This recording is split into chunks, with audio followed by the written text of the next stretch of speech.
Kita ahlu sunnah nggak boleh nih perhatikan.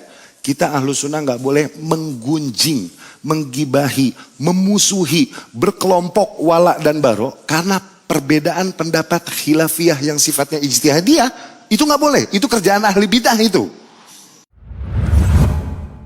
Salah seorang dari ikhwan kita, bahkan senior, diketahui masih bekerja di tempat atau instansi yang memang diharamkan di dalam syariat. Kemudian beberapa ikhwah banyak yang menggunjing dan menyudutkan orang tersebut. Saya tidak suka jika ikhwah tersebut masih bekerja di situ, tetapi hati saya pun tidak senang melihat perlakuan sebagian ikhwah kepada orang yang bersangkutan. Mohon arahan Ustaz. Barakallahu fiik.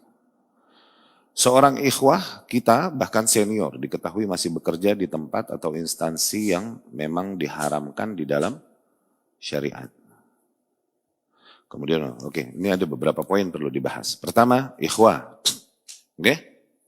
Dan dia senior. Dilihat dulu, itu instansi emang beneran haram apa enggak? Dia berilmu loh, lebih senior. Katanya ya.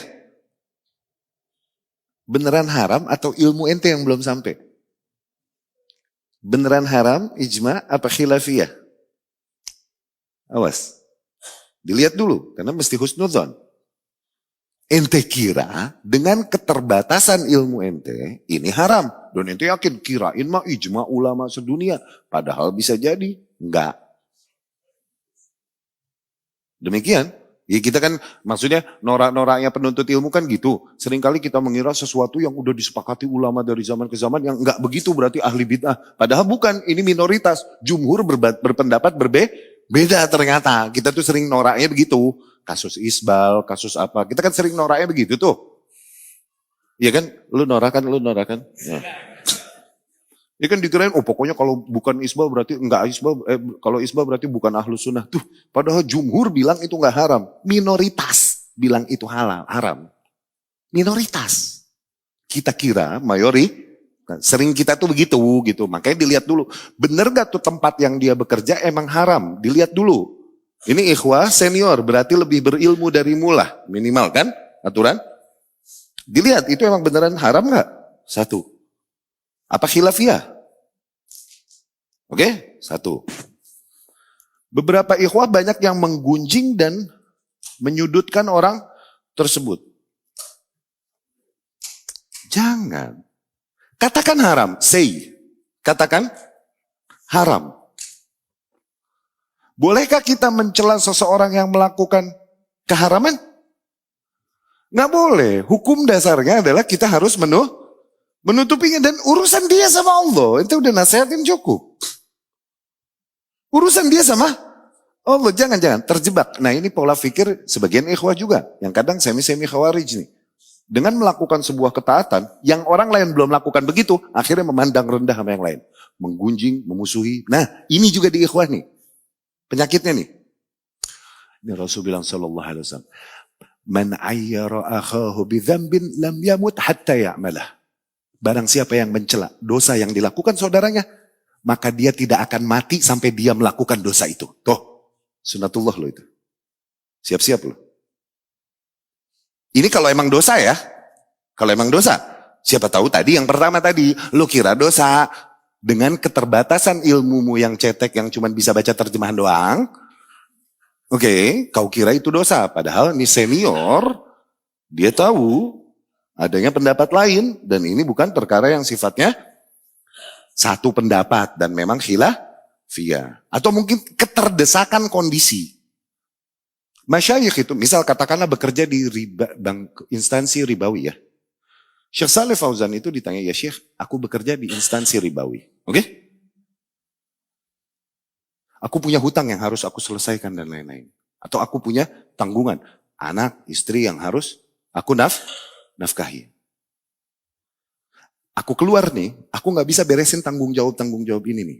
Belum bisa, gak ada solusi lain. Syekh Shalih Fauzan jawabnya apa? Rahimahullah, hafizahullah. Bahkan para ulama jawabnya udah, ini paket jawaban standar udah. Sebelum kau temukan solusi, nggak apa-apa di situ dulu. Itu loh jawaban ulama itu. Kalaupun secara umum ditanya, ya Syekh, apa hukumnya bekerja di bank? Mereka kan bilang jangan, haram. Tapi ada kasus demikian masuk gitu. Nggak langsung begitu tuh jawabannya, awas. Itu fatwa. Hukum syariat itu hukum yang ngegantung di langit. Sampai bumi mah nggak mesti letterless. Sebagaimana disebut di langit. Ada kaidah-kaidah yang mengarahkannya. Ingat gak itu? Ya. Nah, apabila memang katakan memang itu dosa, bolehkah kau menggunjing memusuhi saudaramu karena dosa yang dilakukannya? Enggak, apalagi dia ikhwah. Katakan ngaji dan dia berada di atas usul yang lurus. Ini kan kaidah kita begitu kan? As-sunni sunni wa in kana asiyan. Dia ahlu sunnah udah, kalaupun dia ahli maksiat. Al-bid'i bid'i, ahli bid'ah dia ahli bid'ah. Wa in kan solehan. Kalaupun soleh, Masya Allah, dia ahli bid'ah. Kita nggak memusuhi, menghajar seseorang, karena maksiat yang dia nggak boleh itu. Malah bisa jadi, la tushammit ahadan bidzambin fayu'afiyahu fayabtalik.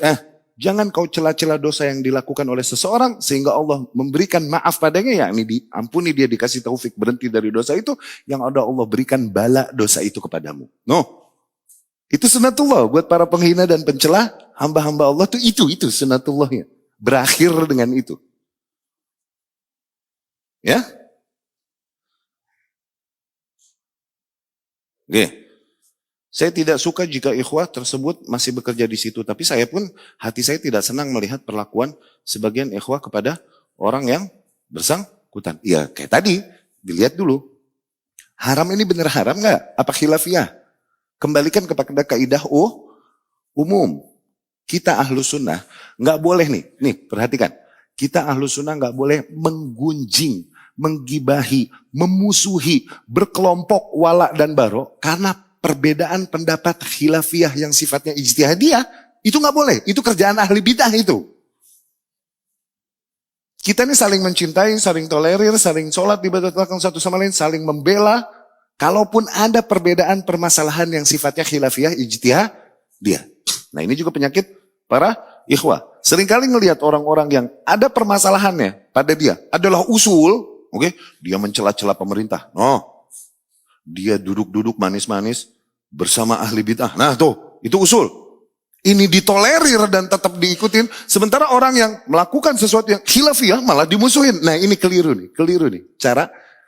Cara penerapan beragamanya keliru. Nggak paham mana usul, mana furu. Bagaimana menyikapi khilaf usul, bagaimana menyikapi khilaf furu. Itu fungsinya dasar-dasar keislaman kemarin itu. Tuh.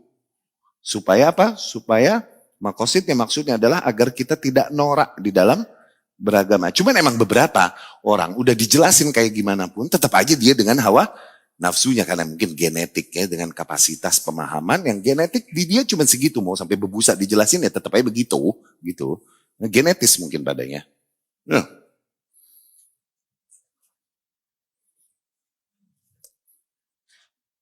Jadi dilihat. Nah kemudian apabila katakan memang itu haram, oke? Maka nggak ada hakmu untuk memusuhinya, apalagi menyudutkannya, bikin dia nggak nyaman, nggak boleh. Karena akhwan, terdapat dua orang saudara, ahaduhuma asian wal akhar abidan, yang satu ahli maksiat, yang satu ahli ibadah. Yang ahli maksiat nih bikin maksiat mulu, yang ahli ibadah nih kata Rasul bilang, ittaqillah, begitu mulu. Lama-lama nih yang diitakilahin, jengah. Dibilang, da'ani annak, afa ba'athakallahu alaiya raqiba. Leave me alone. Begitu. Biarkan aku sendiri. Apakah Allah mengutusmu sebagai supervisor bagiku? Begitu. Ini yang banyak melakukan ibadah, oh ternyata ada error nih. Di akidahnya, dia banyak melakukan ibadah, melihat orang yang gak sedia, kepedean, ketinggian. Seolah-olah Allah memberikan hukum kepadanya. Dia berani ngomong, wallahi la yaghfirullahu lak. Demi Allah tak akan mengampunimu. Begitu no. Akhirnya Rasul bilang, dua-duanya dimatiin. Terus dua-duanya dibangkitin sama Allah. Allah berkata, man dzalladzi yata'alla alai. Mana tadi yang songong mendahuluiku. Dan berkata, Allah aghfir li fulan. Dan berkata bahwasanya aku tak akan mengampuni si fulan. Mana tadi? Aku ampuni semua dosa-dosanya, aku masukkan dia ke dalam surga. Tuh yang ahli maksiat. Yang ahli ibadah tadi, aku hancurkan semua amal solehnya, aku masukkan dia ke dalam neraka. Tuh, Hati-hati no, menggunjing, memusuhi pada perkara yang emang fix dosa. Emang fix, apalagi perkara yang sifatnya khilafiyah. Kita ini seringkali terjerumus ke kesalahan yang sama, yang seolah-olah kita belum ngaji, masih kayak kita dulu yang masih taklid dengan tradisi. Mindset kita masih sama, cuman keluar dari mulut buaya, masuk ke mulut cendro, barakuda. Ya, giginya tajam-tajam tuh cendro, barakuda, tenggiri itu, putus mulut tali itu, disamber dia. Tajam giginya, kudu pakai seling mancingnya ya. Berbijaklah di dalam agama, fahami mana usul, mana furu', kemudian mana muamalah terhadap hal-hal demikian, sehingga tidaklah kita kira membela agama Allah, padahal kita terhitung justru orang yang zalim kepada hamba Allah, karena tidak menerapkan kaidah-kaidah di dalam beragama. Ya, aku qouli hadza wa astaghfirullah li wa lakum, subhanakallahumma wa bihamdika, asyhadu an la ilaha illa anta astaghfiruka wa atubu ilaik. Assalamualaikum warahmatullahi wabarakatuh.